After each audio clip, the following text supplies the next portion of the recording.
Le système Lung Pacer est un dispositif de recherche limité à une utilisation expérimentale selon la législation américaine. Il est destiné exclusivement à la recherche clinique par des investigateurs qualifiés. Le muscle respiratoire, appelé le diaphragme, est contrôlé par des signaux électriques provenant du cerveau par l'intermédiaire des nerfs phréniques.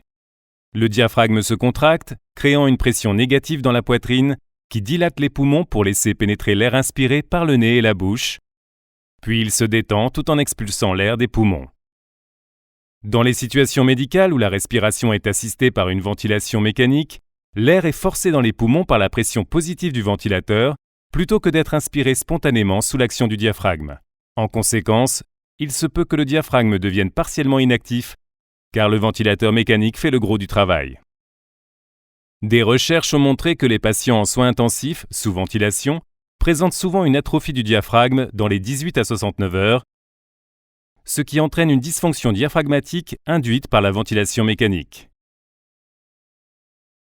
Le système Lung Pacer est conçu pour prévenir ou inverser l'atrophie du diaphragme en transmettant des signaux électriques par l'intermédiaire des nerfs phréniques dans le but d'activer le diaphragme. Le cathéter Lung Pacer est introduit dans une grosse veine au niveau de l'épaule ou du cou, à gauche.